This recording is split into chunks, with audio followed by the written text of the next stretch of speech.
யாவரும் எழுந்து நின்று தேவனுக்கு என்று காணிக்கை படைப்போம்.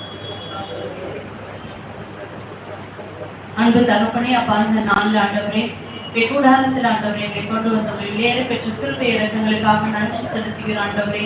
அப்பா, இப்பொழுது கூட ஆண்டவரே உடைய வார்த்தையை கேட்டோம். அப்பா ஆண்டவரே, நீங்க எங்களுக்காக பிறந்திருக்கீங்க என்பது ஆண்டவரே இந்த நாள்ல எங்கள் ரட்சகர் எங்களை மீட்கும்படியாக ஆண்டவரே இந்த பூமியில வந்து அப்படியே திட்ட ஆண்டவரே உங்களுடைய ஒவ்வொருத்தருடைய வாழ்க்கையில நிறைவேறட்டும் ஆண்டவரே. அப்படியாக இந்த நாள்ல ஆண்டவரே உடைய பாதத்துல ஆண்டவரே இதோ நாட்கள்ல ஆண்டவரே அப்பா சாஸ்திரிகள் விடுதலை வந்த போது வெறுமையாய் வரல, காணிக்கைகளை கொண்டு வந்தார்களப்பா. ஆமாண்டவரே, அப்படியாக உடைய பாதத்துல வந்திருக்கிறதா எங்கள் காணிக்கைகளையும் தேவன் நீங்க பார்த்து கொண்டிருக்கீங்க. விதவை என் காணிக்கையை பார்த்து ஆண்டவரே அப்பா நீர் ஆண்டவரே அதை குறித்து ஆண்டவரே ஆச்சரியப்பட்டீங்க அப்பா.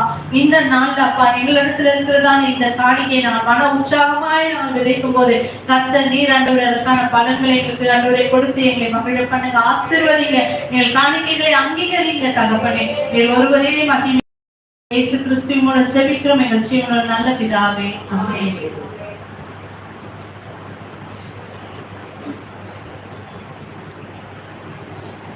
என் நம்பிக்கையே உமக்கு ஸ்தோத்திரம், என் புகலிடமே உமக்கு ஸ்தோத்திரம், என் நம்பிக்கையே உமக்கு ஸ்தோத்திரம், என் புகலிடமே உமக்கு ஸ்தோத்திரம்.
ஜோதி